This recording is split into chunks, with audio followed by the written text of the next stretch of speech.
All right, if you guys are ready, I can put us live in the next second. I'm ready. Are you ready? I'm ready. All right. Okay. Let me hit live in the next few seconds. 3, 2, 1. We are live. And good afternoon. As actually, we're getting through the last 2 minutes of morning here in Chicago. But welcome, everyone. Welcome to today's webinar and for joining our Staying Strong and Positive for Ourselves and Our Children series. If you're joining us today, if you're jumping on, why don't you go ahead in the chat and share where you're joining us from. We'd love to hear where you're joining us from today.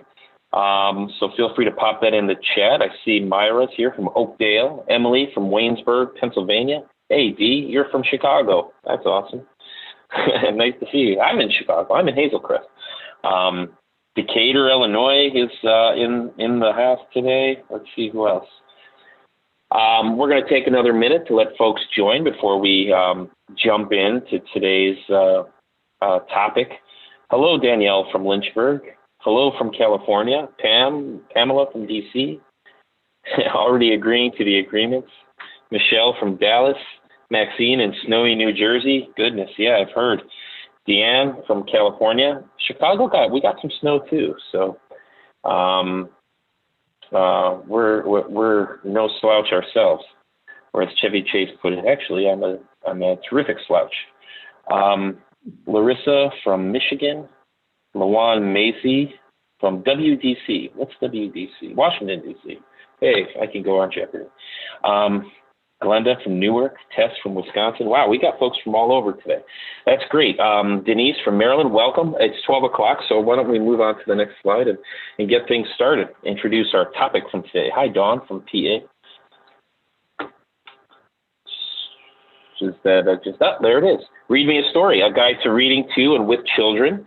And we're joined by our guest presenter today, Tunga Otis, and she's returning, so she's already been here before. And I'm filling in on some host duties for our CEO, Kathy Getz-Wolf, who was unable to participate today, not feeling that great. I'm happy to be here and be a part of this session today. And before we start, let's just make sure we check in on some of our agreements and ways to engage. So as you know, most of the time you're on mute, but when you get to, if you aren't talking, just keep it on mute in general. And if you're ready to comment, if there's a section where you'd like to comment, you can use the raise your hand button and we'll attempt to unmute you, and then you'll want to unmute yourself at that point. Please be patient with us. We're trying to go with the flow. So we will try to get to comments and vocal comments and chat comments as they go along. And throughout, you can type your comments in the chat. Just make sure that it's going to all panelists and attendees so that everyone can see your beautiful comments. If we can move on to our agreements, and everyone's, so we've got some super fans because everyone's agreeing already. We're speaking from our own experience today using I statements. All contributions are valued and valid. We want to treat everybody the way we'd want to be treated, and that's that golden rule. And the third one is you've given us your time today. You're here for the next hour, so we ask that you and we invite you to bring your full presence to today's topic. Try to keep the multitasking to a minimum and kind of get engrossed in our topic and discussion today. So I see folks are putting I agree in the agreements. So seems like we've got a lot of agreement here. Feel free to pop that in the chat if you haven't. And I think at this point, I'll pass it off to our real presenter today, and that's Tunga. Welcome, Tunga. Thank you so much, Guy. I appreciate you having me here today. And I want to tell everybody greetings from the state of Mississippi. 45 degrees and overcast. No snow, unfortunately. So I am so excited to talk to you all about one of my favorite topics. It's so near and dear to my heart. It's about reading to and with children. And I was a classroom teacher for a long time, and I have read countless books to my students. And I truly don't know what I love more, actually reading and sharing the books with them, or, the enjoyment and the learning that they got from the experience. I think that sharing books is magical. And if we go to the next slide, it's just important for everybody to know that you don't have to be a teacher. You don't have to take a bunch of classes. All you need is a good book and the desire to read a story with a child and share some time with them, and just carve out a little time on the front end, and it'll be enjoyable on the back end. Next slide. So this is going to be our agenda today. It's kind of short and simple. Basically we'll talk about why read alouds are important. We'll talk about choosing a variety of different books from different genres. We'll identify some locations where you can find books. And I hope everybody can chime in during the session and tell me about some great books for children that they've come across, and share them with everybody. I have some to share, and I would love it if everybody could kind of share some great book titles. And then we'll be talking about reading to children, no matter what age they are. They're not just reading to babies and preschoolers and toddlers, but reading to older children too. And we'll kind of wrap it up by talking about some read-along tips and ideas. And of course, we're gonna read the story. Of course. Next slide. So I truly believe that reading aloud is one of the most important things that families can do with their children. And I think that it's like a daily experience that provides like a lifelong benefit to children. So, next slide. I don't know if I don't want to be the one that preaches to the choir, because I'm sure everybody knows some of the many, many benefits to reading to children. But, I have to, as part of this talk, kind of tell you about a few of them. But I'm not going to by any means tell you all of them, because I know you know it. Let me just say this. When I'm talking about reading aloud, I'm talking about more than just reading a book to a child. I'm talking about the intentionality and the conversations that go along with the story, because I truly think that reading aloud has a power, and it's important for all children. So of course, the simple things like it increases children's concentration and attention span and memory. It helps with their imagination, improves their imagination and creativity.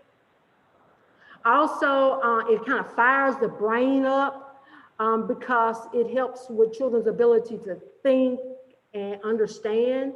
It helps them with their language skills. When you read to a child, you're modeling fluency and expression when you read. And, it preps them for all different academic success, because we know that reading is the key to lifelong learning. And one other thing that sometimes I think it gets overlooked, Guy, is that it kind of sets a ritual when you share together. It's a time that you've committed, an intimate time with your child, where you give them special attention. You kind of feel close to each other, and you listen to each other, and you talk to each other. And I think that's one of the most valuable things. So if we go to that's a good point, and I'm really excited to hear about some of your tips with older kids. With my son being 11, and I have to admit that, we're not reading every night like that, and I really like to.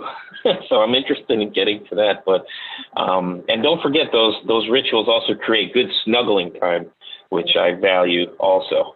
Nice. Yeah, I get a good snuggling. So I mean, I hope this has made everybody kind of think of a time when they've either read a book to a child, or some special person read a book to them. And if anybody has any special memories that this evokes, If you could put it in a chat box, any kind of memory, any kind of feeling that you had, or any kind of special feeling that you and your child had collectively, if you could put that in the chat box, that would be wonderful. I'll wait for chats, but I was thinking about, because I still have these boxes of all my old children's books. And they became, I don't want to overstate it and say like they were like Bibles, but there were certain ones that when I pulled them out of the box, like in the last 15, 20 years, and you see the cover and the colors and the images, they like, you remember, and speaks to the ritual piece you mentioned, like there was something about like going through each page, and there were certain pictures that that generated this feeling that I had, like about why I love this book. And so I remember that exercise. It's like, oh man, when you were looking through those old books you may have seen as a kid, it really triggered those positive memories. Right, right.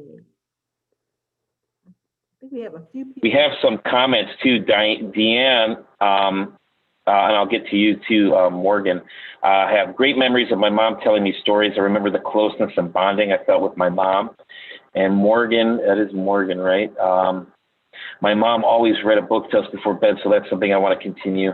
I haven't been consistent with it, but I like to be. I have 4 bins of books. He enjoys it when I read to him, presumably your son. That's great. I appreciate the comments. So if we can go to the next slide, and feel free to put it in at any point. I appreciate that. So generally, when we think about reading with children, we probably think about picture books, okay? And you know, picture books are books that have a lot of pictures in them that illustrate the story. So one thing that I think that children love about picture books, it allows them to read the pictures and tell the stories without even, you know, looking at the words. And it kind of gives them this self-confidence, and they feel like they're readers. And because what they're doing is picture reading, which is, you know, goes kind of hand in hand with those literacy skills. And so what we want to do is we want to talk about a bunch of different types of books that we can share with children. So if we go to the next slide. And Blaine commented, I have been able to share some of my childhood books with my children. I love how a book that interested me and I cared about is now getting the same love from my children. I think as a foster parent, our reading time before bed has also helped build attachment. And it is a time of day that everyone looks forward to. That's great. That's great. Those are memories. Thank you. Cherish forever. Cherish forever. But when we're talking about books, you know, just like in everything else in life, variety is the spice of life. So we want to focus on sharing a lot of different kinds of books with children because we want to expose them to a whole lot of different concepts and places and images and people and worlds. We're going to talk about a whole bunch of different genres of books that we should share with our children. Go to the next slide. Now, of course, you know, most of our picture books are fiction books, and this is by no means going to be a children's lit class, but I do want to cover some of the different genres of books. When we come to fictional books, we got those realistic fictions, you know, with stories about things that could really happen. And they're in familiar settings for children, and children can really relate to them. But we also have like the historical fiction where the particular thing didn't really happen, but it's based on history. And I just came across this book. I hope you can see it. It's called Two Friends. And it's about Susan B. Anthony and Frederick Douglass. And it's a scholastic book by Dean Robbins. And though they knew of each other and were friends, this kind of tells about Frederick Douglass's motivation, his life, things he did in his life, as well as Susan B. Anthony. And it just, the story is based upon them just sitting down to tea and talking and sharing ideas. So that would be an example of a historical fiction book. You know, you've got fairy tales and folk tales, and you've got science fiction. And, you know, science fiction is like, it's not likely to happen. And it's usually set in a future setting, and it kind of connects science and technology.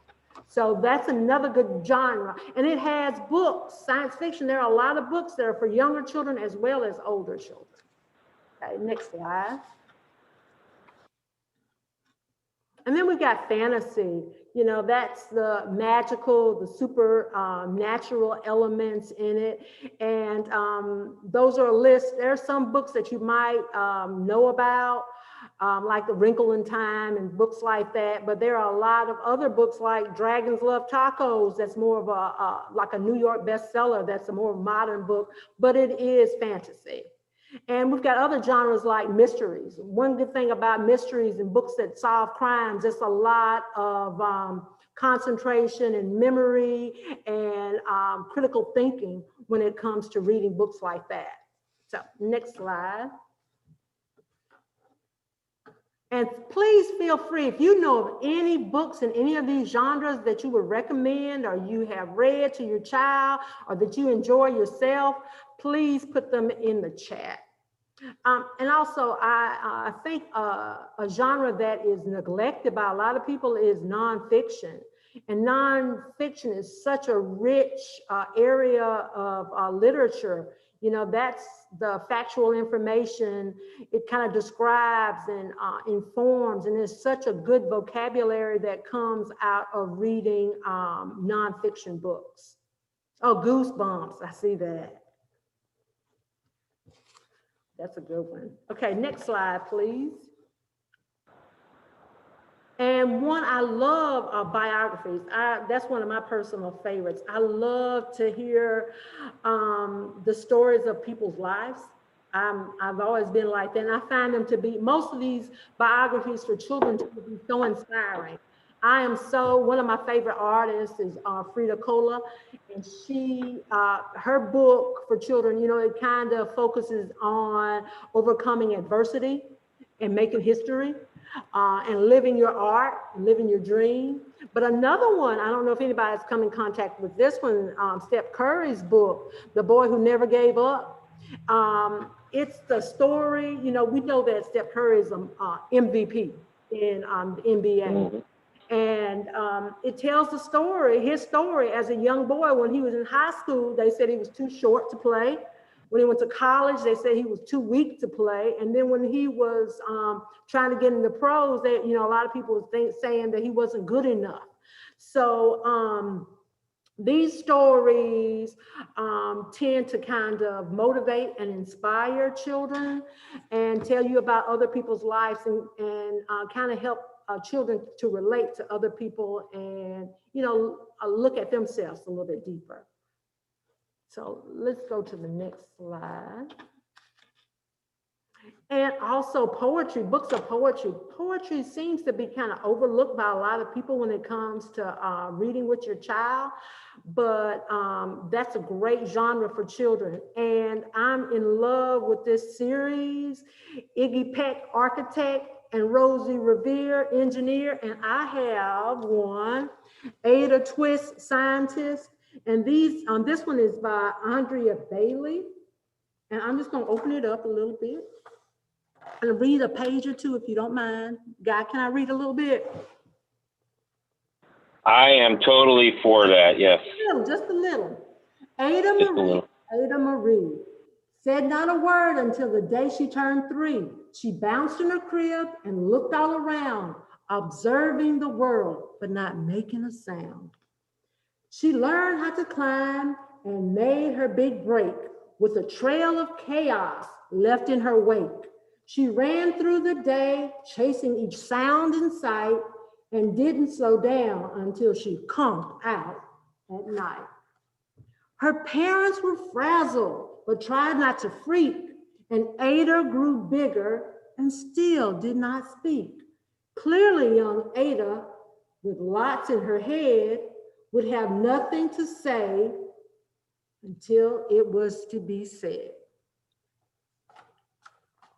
That's just what happened when Ada turned 3. She tore through the house on a fact-finding spree and climbed up the clock just as high as she could. Her parents yelled, "Stop!" as all good parents would. Ada's chin quivered and she did not cry. she took a deep breath and she simply said, why? So this is a good book. I'm gonna let you finish it, but this is a great book that you can share with your children that has poetry. And as you notice, there's a lot of rich vocabulary in that book, and that's a great rhyme as well. So you might want to check those out. Okay. We have a couple comments. One, thanks for sharing The Boy Who Never Gave Up. So you've created some good gift ideas for Tracy's 5-year-old grandson. He's got a birthday coming up. And Morgan asks, is that Ronald Dahl have all those poetry books? Mm-hmm. Yes, yes. Shel Silverstein had. Shel Silverstein. Mm-hmm. Yes. Okay. If we want to go on to the next one, do we have more, Guy? Because I don't want to leave. No, that's all for comments. Okay. And I use the term bibliotherapy, but basically when I'm talking about bibliotherapy, it's really good to include books that allow children to talk about things that are going on in their lives. It might be, positive things. It might be kind of negative things. It might just be growing pains that children experience, or maybe some different things that are going on. Like for instance, nowadays with the pandemic that we're going through, there's a lot of children that have, worries and anxieties and issues. So I wanted to share a couple of books that I thought were really, really good. This one is called Ruby Finds a Worry. And this is another scholastic book. And I'm just going to open it up and kind of give everybody a little taste of the book. And it says, Ruby loved being Ruby. She loved to swing up high, and she loved to explore wild, faraway places. Sometimes she even went all the way to the very bottom of the garden. Ruby was perfectly happy until one day she discovered a worry. Now, it wasn't a very big worry. In fact, it was so small that at first Ruby hardly noticed it. But then the worry started to grow. Each day it got a little bigger. It wouldn't just leave her alone. It was there at breakfast, staring at her over her cereal bowl. And it was still there at night when she brushed her teeth. Funny thing was that no one else could see Ruby's worry, not even her teacher. So Ruby pretended that she couldn't see it either. She tried to carry on as if everything was normal, but it wasn't. The worry was always there, stopping her from doing the things that she loved.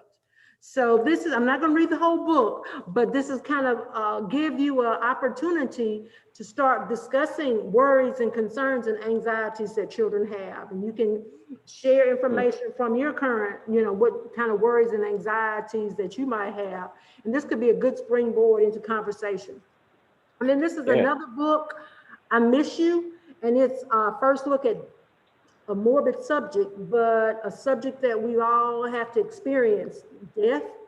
And this is by Pat Thomas.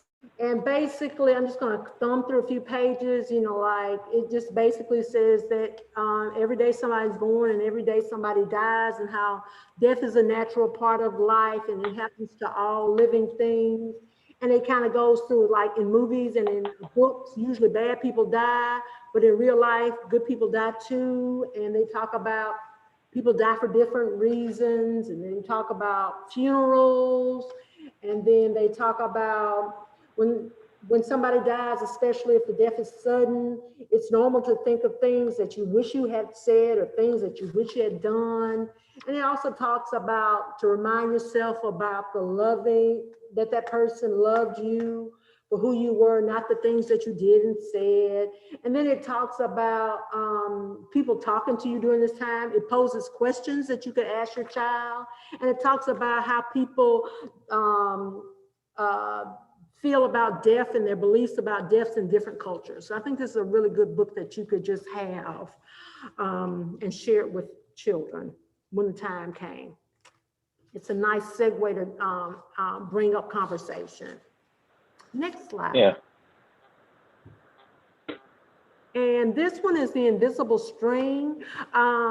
This is basically the whole premise of the story is that, you know, we're all connected, because sometimes during COVID, we haven't really been physically connecting with the people that we love and care about.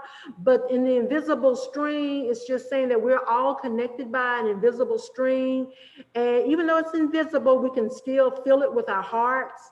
And this invisible string can reach anywhere, even heaven, and just to let children know that we're not alone. So I want to pose to everyone, if you know of any book that is a good book that you've shared with a child or you've run across that that you would like to share with us, that would be a good segue to having conversations about some of the more heavy things that children have to deal with, I wish you would put in the chat box, because I would love to get some more titles. I would love your recommendations. Not seeing anything popping in yet, but an affirmation from Griselda on The Invisible String, because she says she loves that book. Awesome. Thank you. We can go to I'll let you know. Okay, appreciate that. We'll just go to the next slide. And then, you know, a lot of celebrities are writing books now for children. You might recognize Tim Tebow. He's written a book, believe it or not, it's called A Party to Remember. And it's just like, basically talk about all these different animals that just have their different challenges and have their different abilities. And it's just saying that getting invited to a party is excellent, but bringing your own personal gifts makes it fun. So it's basically talking about, you know, special needs and challenges that individual children might have. Another book in the bottom, Lil Nas X, you know, I'll take you down to, yeah, you know what I'm talking about. This is his new alphabet book. So there's a lot, like there's Kelly Clarkson, LeBron James, Whoopi Goldberg, Jimmy Fallon. There's a lot of different books like that. Jimmy Fallon book is one that's saying, though dad is the first words you might say, hey, everything is mama. We used to read one that was written by Taye Diggs, called the actor Taye Diggs. It was called Mixed Meat. It was about growing up, well, interracial marriage, and it was the one that we shared a bunch. Lauren Palmarin says, I've not had the opportunity to read the book itself, but in my research, I've come across the book, Good Pictures, Bad Pictures. It's a good way to open up the conversation about erotic photos that kids may find online and how they should respond to them. Okay, thank you for that one too. Wow, that's good. All right, next slide, please. And when we're looking at choosing books, we want to choose books that have some diversity in them. And like children want to see people in their stories that look like them, or come from their kind of culture, or anything like that. So more and more books have a variety of diversity in them. So what it's important to do is choose books that reflect your child. And also it's good to choose books that reflect people that they're not accustomed to. People with different abilities, different races, different religions, different cultures, different languages. Exposing children to diversity in their books is going to prepare them for a diverse world that we live in. So it's always good to include some diversity. Okay. Are we getting some comments? Yeah. Not yet, except that Lauren realized she didn't make that post for the entire group, so she shared the title to everybody to see. All right, thanks. Good Pictures, Bad Pictures. Okay, so we can go to the next slide. Selecting books. Of course, you know, we can sit here and we can recommend books to one another, but, you know, some people, you know, kind of like to go and stick to those award winners. And you've got the Caldecott and you've got the Newbery, which has, you know, some high quality, distinguished children's literature. So that could be part of your selection. Okay, next slide. And these are some online book lists. The first one is the Ultimate Backseat Bookshelf with the 100 most read books for ages 9 to 14. And this is from National Public Radio. And another great list of books is the 100 Best Children's Book of All Times, and that's from Time Magazine. And how they came up with that list is they just asked people. I mean, they did a big poll of people all over the country, and they came up with the top books. So, you know, this could be a good opportunity to find some books that, you know, you might not be familiar with the titles, and then also go back to some of the classics. Lawan says, I like ideas that would, or she's looking for ideas for helpful to read to her grandson or his grandson. How old is the grandson? I would ask that. So I'll let you know when that gets popped in. So we can go to the next slide. Okay, so I mean, no matter what book you come with, okay, perfect. We're gonna talk about all ages, so that's perfect. 1-year-old. Perfect. Yeah, so 1 year old. Yeah. The best read aloud books are the ones that delight both you as well as your child, because you know, when you're selecting books, you want to preview the books, and if you don't like the book, 9 times out of 10, your child's not gonna like the book either. So it doesn't matter where you get the book from, as long as both of you guys enjoy it, or all your children and you enjoy it. So next slide, please.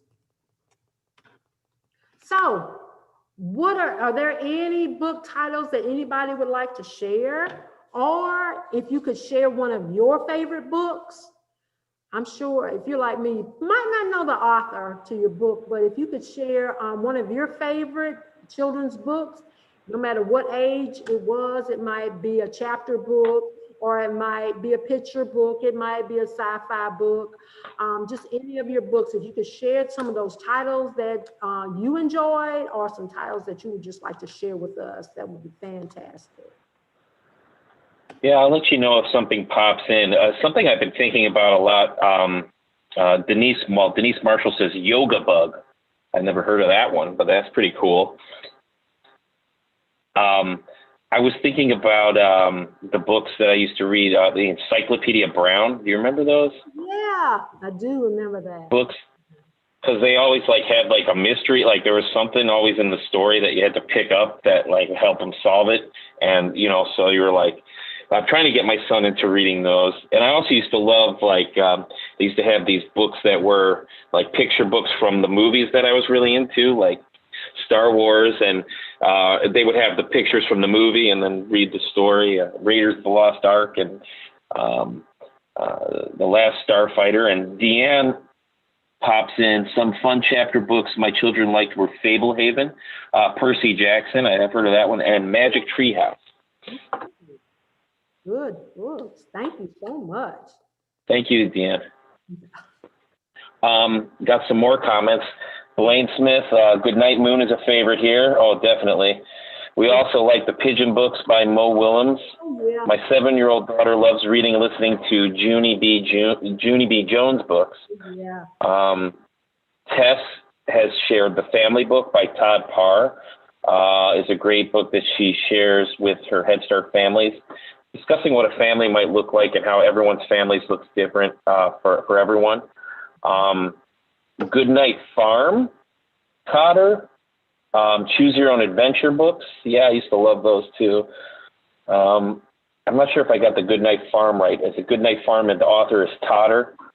So, and Larissa, if you could clarify that. Got a lot of messages. Lauren, when I was a teacher, we did so many activities based on books. I taught a cooking class that incorporated storybooks where we would read a book and then cook a recipe that related to the book. For example, we would read If You Give a Mouse a Cookie, then we would make chocolate chip cookies and related crafts activities. In another class, we would also act out the main part of the story, like the Three Little Pigs, for example. Each person's a different character and acts out the story. And it's helpful to act out the story sometimes so everyone has a chance to act out every role they wanted to. Griselda says, I have so many, but I really enjoyed reading stories within the reader books.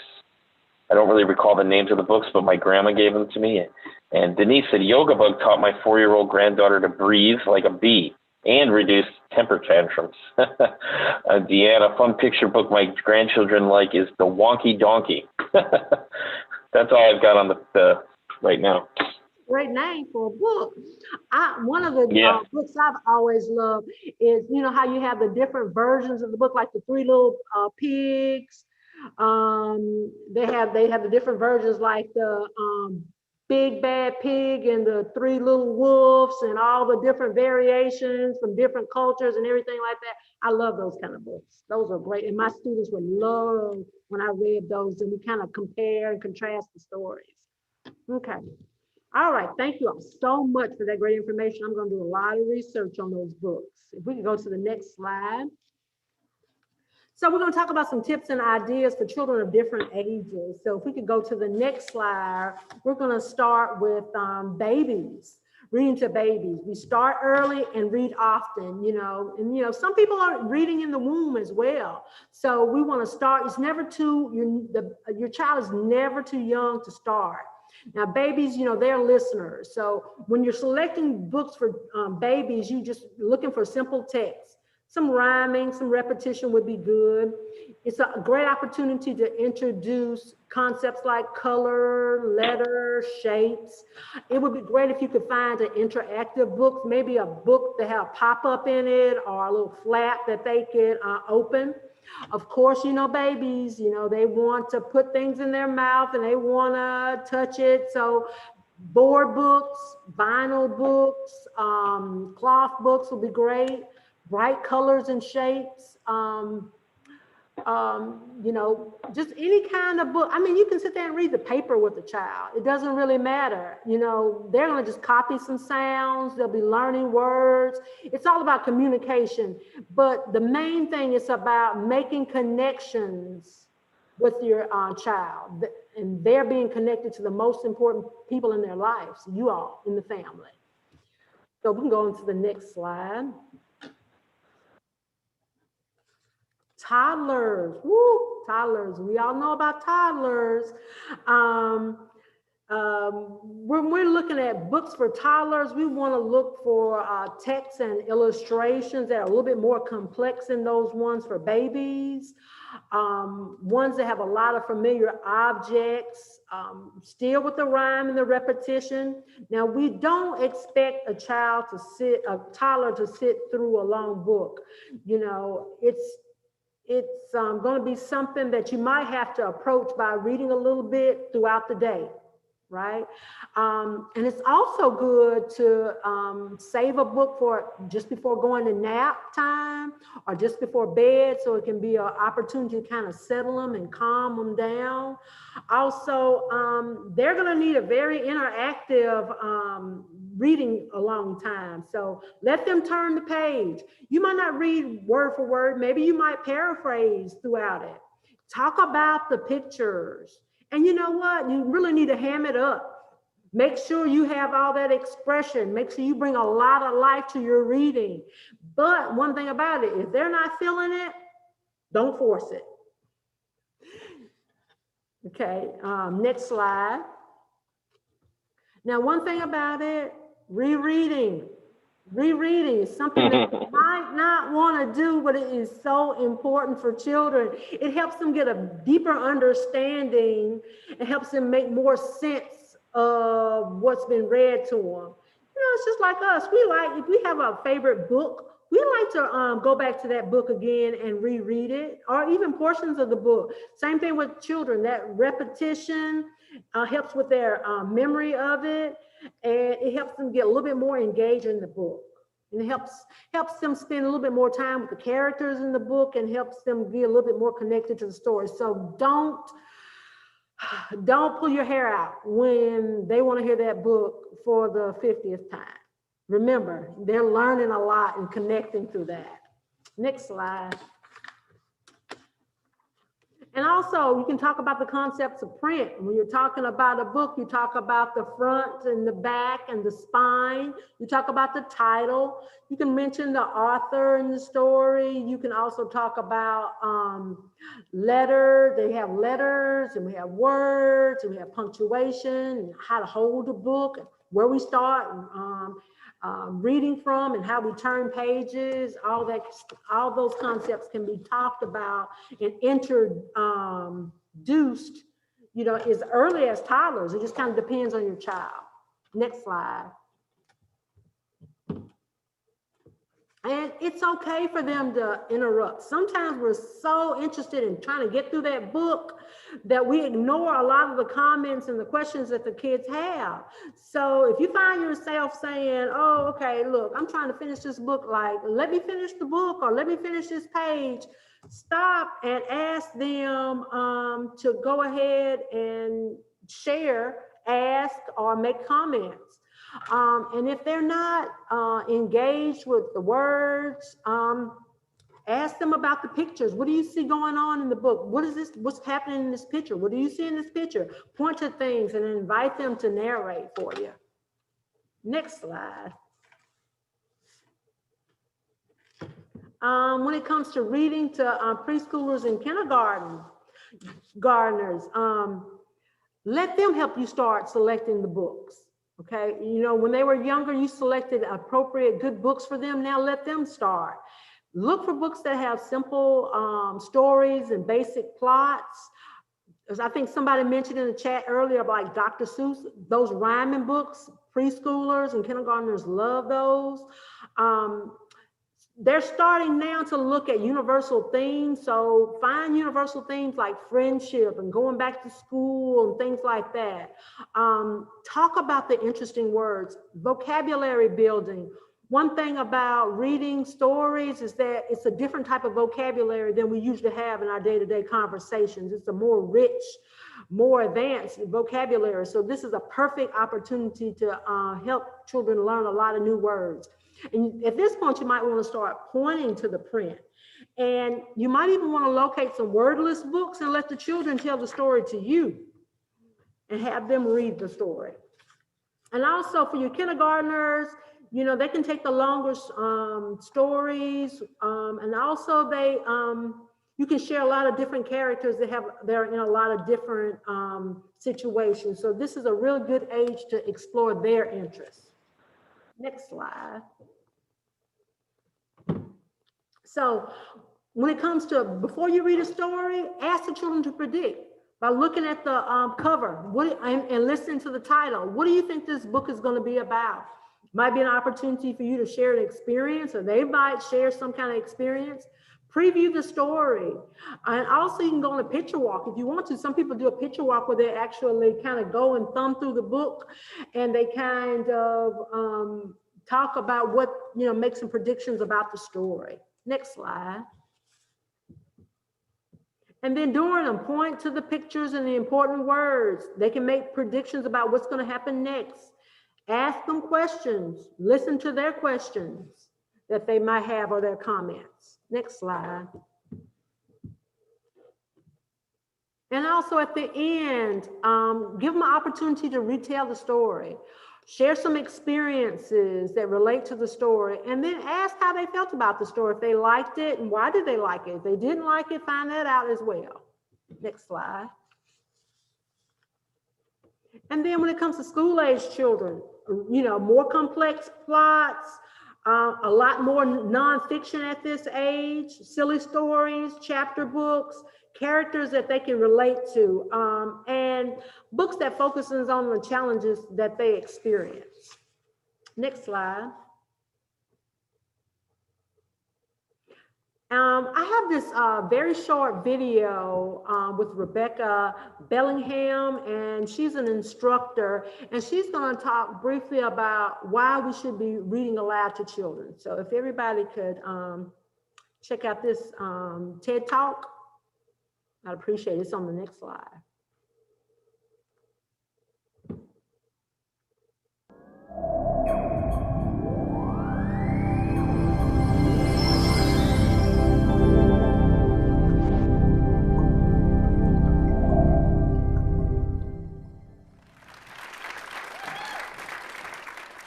15 years ago, I was a teaching artist in the New York City public schools, and one of my projects was adapting and directing a production of Charlotte's Web with a group of third graders at PS 220, the Mott Haven Village School in the South Bronx.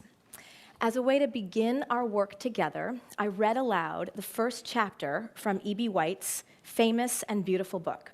As some of us may recall, the story begins with Fern learning that her father, Mr. Arable, is off to the hog house to kill the runt of the litter with his axe. "Please don't kill it," she sobbed. "It's unfair." Mr. Arable stopped walking. "Fern," he said gently, "you will have to learn to control yourself." "Control myself," yelled Fern. "This is a matter of life and death, and you talk about controlling myself?" Tears ran down her cheeks, and she took hold of the axe and tried to pull it out of her father's hand. Well, the pig is saved, and later that morning, Fern discovers a carton on her chair at breakfast. As she approached her chair, the carton wobbled, and there was a scratching noise. Fern looked at her father. Then she lifted the lid of the carton. There, inside, looking up at her, was the newborn pig. It was a white one. The morning light shone through its ears, turning them pink. "He's yours," said Mr. Arable, "saved from an untimely death, and may the good Lord forgive me for this foolishness." Fern couldn't take her eyes off the tiny pig. "Oh," she whispered, "oh, look at him. He's absolutely perfect." She closed the carton carefully. First she kissed her father, then she kissed her mother, then she opened the lid again, lifted the pig out, and held it against her cheek. Well, when I finished reading the chapter, the kids lined up for lunch, and a little boy named Joey tugged on my sleeve, and he said, "Miss B, I felt like I was right there. Like I could really see that little pig. I never got inside a book before like that." Well, I was thrilled that Joey was enjoying the story, but to be perfectly honest, at the time, I was much more concerned with how in the world we were going to make all those farm animal costumes just using pillowcases and whether the kids would memorize all their lines or not. They did, and we did. And every time I visited that classroom, the kids couldn't wait for me to read aloud to them again. For all the kids in the audience, would you raise your hand if you really like it when teachers read aloud to you or parents read aloud to you? Or adults, do you remember being read to and loving it? Well, I've been an educator for almost 20 years, and I've read thousands and thousands of pages aloud, and I've never met a group of kids who didn't love it, who were immune to the spell of a great book being read aloud. As a teacher and a mom, I can't think of many things that matter as much as reading aloud to our kids at all ages, at school and at home, because reading aloud gives kids a special kind of access to the transformative power of story and to the experience of what real reading is all about, which is to deeply understand, to think, to learn and discuss big ideas about the world, about the lives of others, and about ourselves. So when I think back to what Joey said to me all those years ago, "Miss B, I felt like I was right there, like I could really see that little pig. I never got inside a book before like that." I'm struck by this idea that reading aloud for Joey made it possible for him to get inside a book, as though before that experience, he was outside. Because Joey's not alone in feeling that way. Reading for a lot of kids can feel like a locked building. Without the right key or the right code or the right experiences, they can't get in. They feel like they're outside. Because for some kids, dealing with the code, the tangle of letters and sounds, tricky words and vocabulary, is a more difficult process for any number of reasons. The decoding of words takes up so much brain energy, they don't have a lot of brain space left over to actually take in the story or the meaning. For other kids, the decoding isn't so difficult, but it can sometimes feel like they're just translating words across a page, like how I might do with a medical textbook or a medical journal. I could translate or decode the words, but I wouldn't be able to understand them or think or talk about them. How many of us here have found ourselves halfway down a page only to realize, I have no idea what I just read? When teachers and parents read aloud, we do the decoding work. We deal with the print and the tricky vocabulary and words, and we free kids to think. so they can use all their brain energy to imagine the story and learn new information. So all children listening have access to the amazing reading party happening inside the building. And we want kids to get in the building and get to the party and stay there, even while they're still strengthening their decoding or comprehension or vocabulary muscles in books they can read on their own. Because even when kids are reading on their own, reading aloud to them has a tremendous impact on their independent reading lives. Because when kids go back to their own books, they know that words should come alive in their brains as they read. They know that real readers pause to wonder, think, ask questions. They know that real readers let the stories affect them, maybe even change them. Because the way that we stop and react to something that we read aloud gives us an opportunity to model compassion, to wonder aloud in a genuine way about a choice a character or a community made. When we read aloud, we can help kids walk in the shoes of people who might be radically different from themselves, or see reflections of themselves, which might make them feel less alone or more hopeful. What happens when we walk in the shoes of Kek, a young refugee from Sudan who comes to Minnesota? I hate to interrupt her, but if we could go to the next slide, I just want to talk a little bit more and kind of chime in on what she was saying to discuss how reading with older children. The Scholastic did a survey, 40% of kids that are aged 6 to 11 wish their parents wouldn't have stopped reading to them. And I guess it's so often, like she said, a lot of skill, drill, decoding, testing is involved, and children really aren't engaged and enjoy the joy of a story. So we need to focus more on reading to them so that they can experience those joys. Next slide.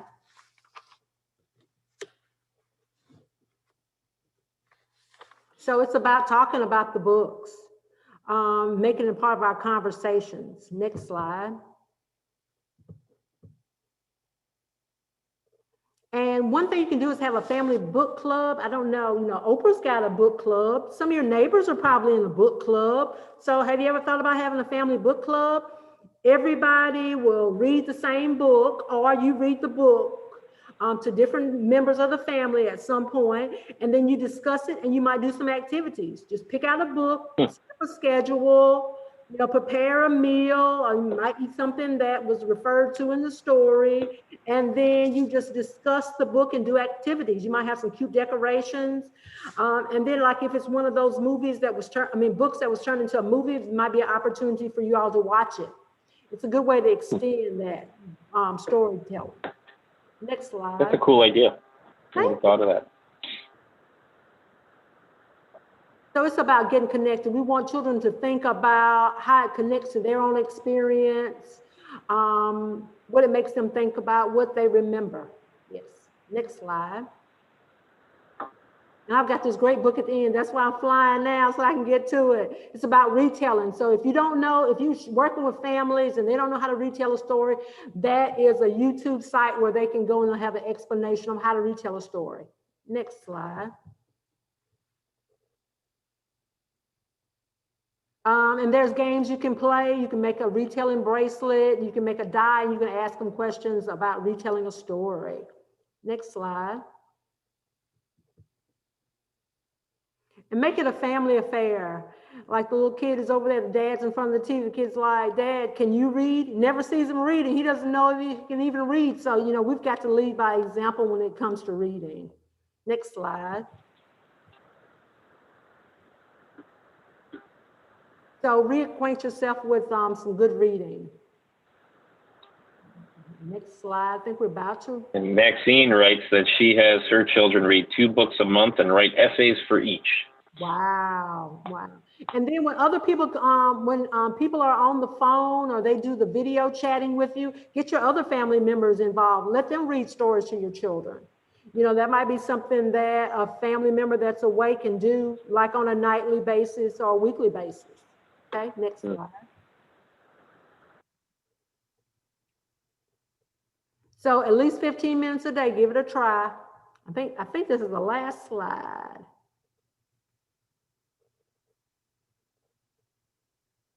Oh, and don't treat it like a chore. Nothing. This is the last slide.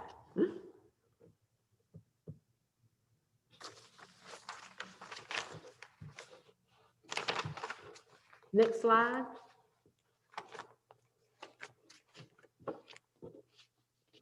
Okay, I wanted to share this book really, really quickly. This is an online website where all the different celebrities, everybody, I mean, there's a lot, everybody, Oprah's on here, Kevin Costner's reading books, and this is one that maybe we'll get just a minute in to it, but it's storylineonline.net.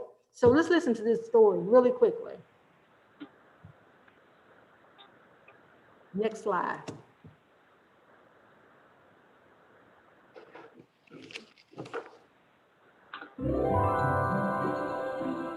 Welcome to Storyline Online, brought to you by the SAG-AFTRA Foundation. I'm Christian Slater, and today I'm going to read The Coal Thief, written by Elaine Adams and illustrated by Lauren Gallegos.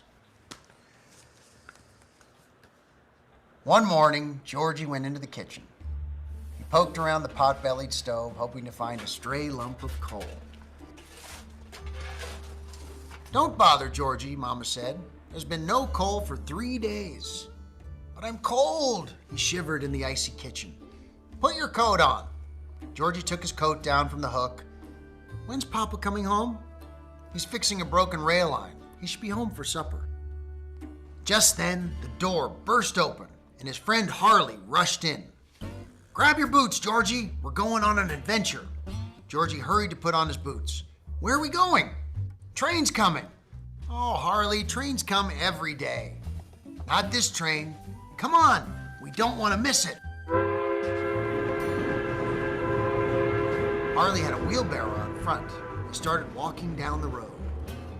Georgie had a lot of questions. "What's the wheelbarrow for?" he asked. "It's a surprise. The train's carrying something special." Georgie's heart beat faster. "Where's it coming from?" "Virginia." Georgie frowned. "What's in Virginia?" "Black gold." "Hurry up, we don't have much time." Georgie trotted to keep up with Harley. They walked to the train depot at the edge of town. "Is this where the black gold is?" Georgie asked. "Quiet, we don't want anyone to see us." "Why not?" he whispered. "It'll spoil the surprise."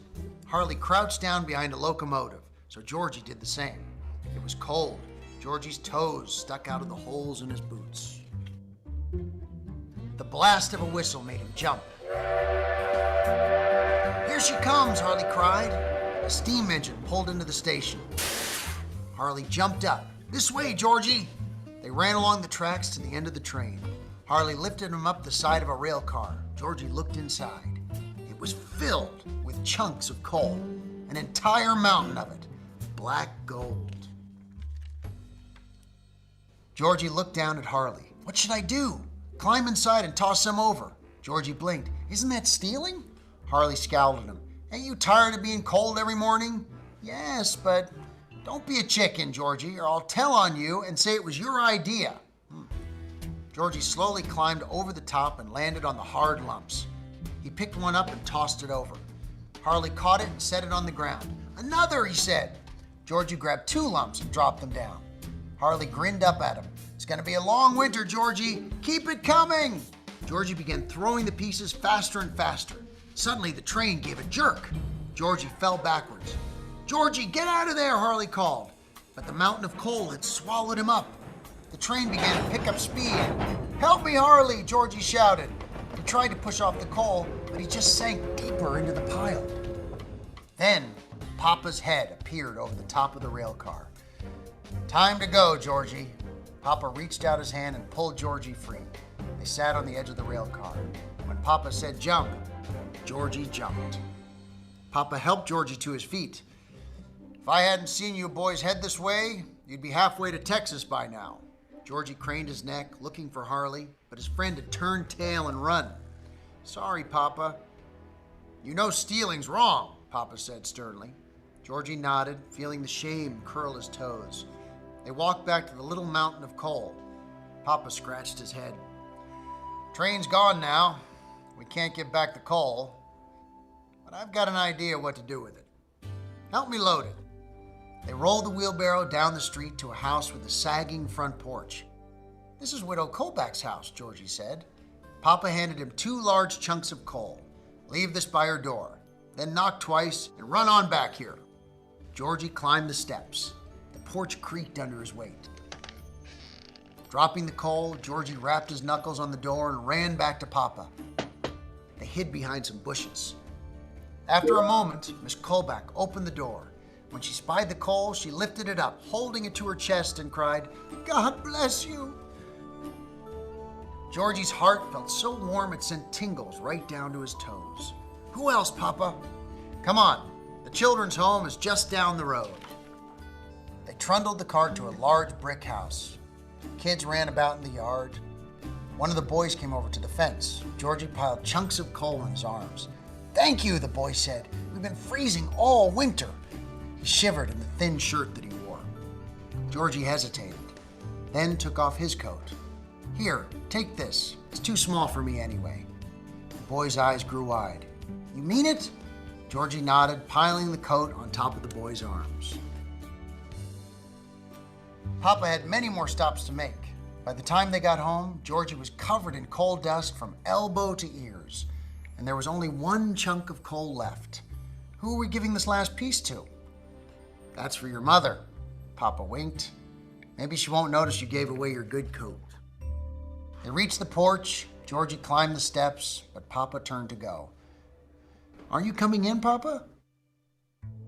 "I still have a day's work to do, son. Run along now." Georgie hesitated. There we go. I'm hoping everybody enjoyed some of that story. And if you want to see the rest of the story, the information on the website is included. So thank you so much. I really appreciate our time together today. I look forward to seeing you all. Thank you. Thank you so much for that. And for those on the webinar, you might see the poll that came up. And we're just about closing in on time. So let me just, if we're running through the slides there, you'll see that we have our upcoming English webinars for the rest of this week, Wednesday through Friday. So we hope we'll see you at one of those. Also, moving forward, don't forget to amplify the positive this week, #amplify, #amplify reading aloud, #amplify Encyclopedia Brown, and tag Be Strong Families. You could also email us at covid-19@bestrongfamilies.net for information. Moving on, just a reminder that you could support us by purchasing a mask. We have masks available on our website for purchase. Thank you for your support. And if you're interested in hosting a webinar, you can follow up with us. You can contact Kathy at KATTHE@bestrongfamilies.net. So hopefully you've taken some time to fill out the polls. I know we're just a sliver over. Tanja, thank you so much for the presentation. It was great spending this hour with you and learning some good ideas for myself. Anything you want to say before we sign off? Thank you all, and go out and read a book to a child and then read one for yourself. That's my challenge. Sounds like a plan. That's my challenge. #amplify love for reading from Elda. Yep. Yes. Thank you. Oh, thank you, and thank you, Dee. Have a great afternoon, everyone. Take care. Thank you, guys. Bye-bye. Thanks.